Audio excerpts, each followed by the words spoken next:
بسم الله الرحمن الرحیم.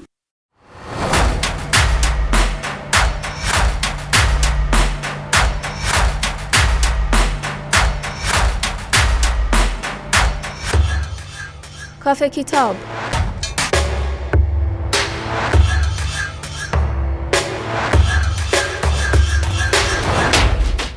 اینجا رادیو مهر، ارمغان امید و آینده.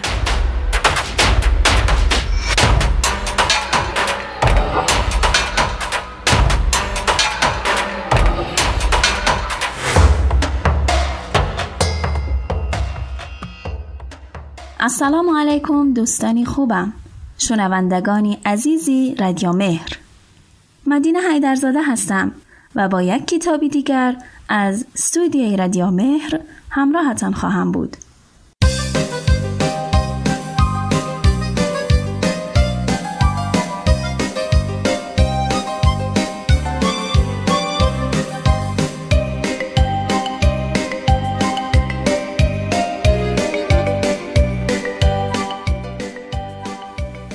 دوستانی عزیز، دخترها، پسرها، تا به حال داستانی آن لختک چوبی را شنیده اید که با دروغ گفتن بینیش دراز می شد؟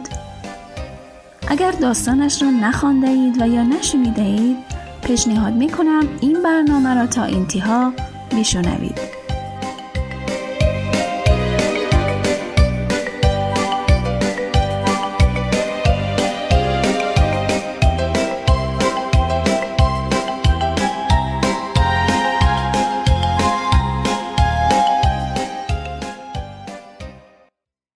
داستانی پینوکیو. این داستان خیلی وقت پیش در ایتالیا توسط شخص با نام کارلو کلودی نوشته شده است. از این داستان که بیش از 100 سال می‌گذرد، فیلم و انیمیشن های زیادی هم ساختند. اما اگر مشتاق شنیدن داستان باشید، در ادامه می توانید کمی از آن را بشنوید.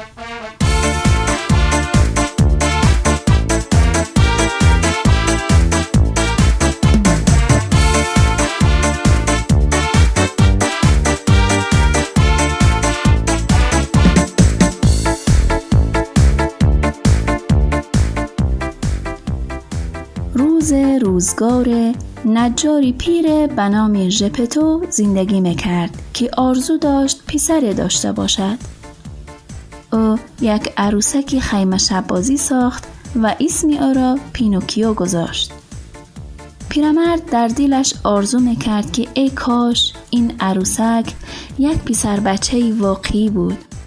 در همان شب یک پری مهربان به کارگاه نجاری ژپتوی پیر آمد و تصمیم گرفت تا آرزوی او را برآورده سازد.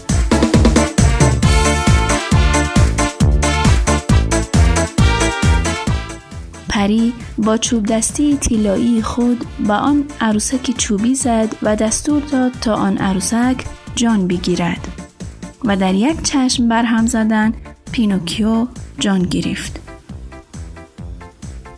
پری مهربان به پینوکیو گفت: اگر تو پسر شجاع و فداکار باشی، روز تو یک پسر واقعی خواهی شد.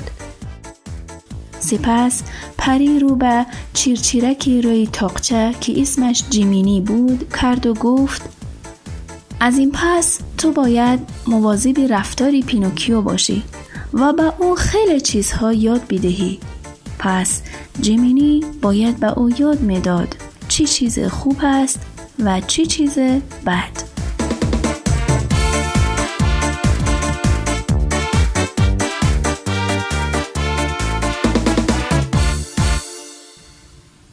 صبح روز بعد، وقت ژپتوی پیر عروسک خود را جاندار یافت، بسیار خوشحال شد و او را راهی مکتب کرد و به جیمینی گفت راه را به او نشان دهد و مواظب او باشد. اما پینوکیو به جای رفتن به مکتب به چادر خیمه شب بازی رفت.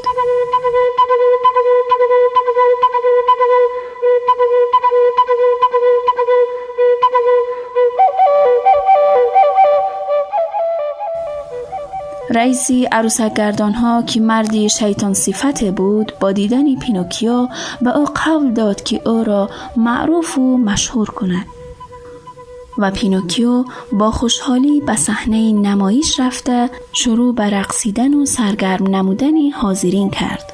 اما بعد از نمایش عروسک گردان بدجنس پینوکیو را در یک قفس زندانی کرد.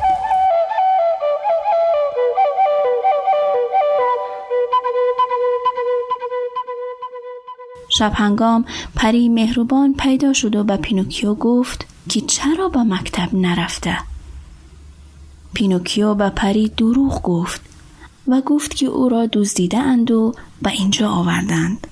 ناگهان بینی پینوکیو شروع به درست شدن کرد.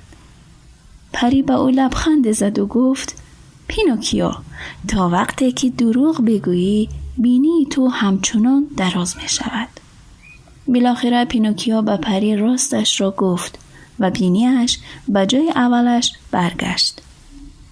پری به پینوکیو گفت این بار تو را می بخشم، اما این آخرین بار است و یادت باشد تا پسر خوبه نباشی همیشه یک لختک چوبی باقی میمانی و تبدیل به یک بچه واقعی نمیشوی. روز بعد پینوکیو به همراهی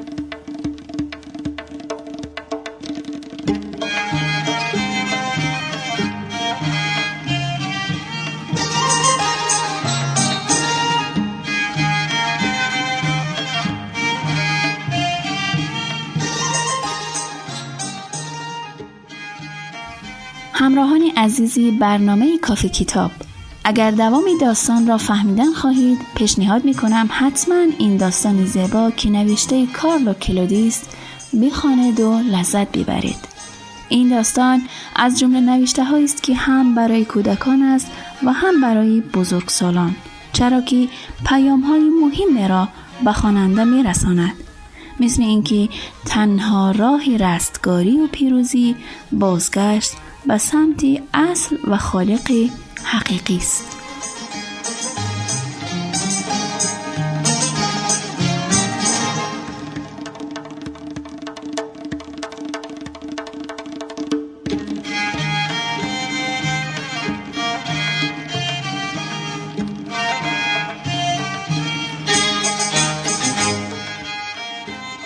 از اینکه باری دیگر همراهی برنامه کافی کتاب بودید و ما را شنیدید بسیار سپاسگزارم. امیدوارم در هر جایی که هستید خوب و خوش و سلامت باشید. تا برنامه و کتاب دیگر، خدایار و نگهدار.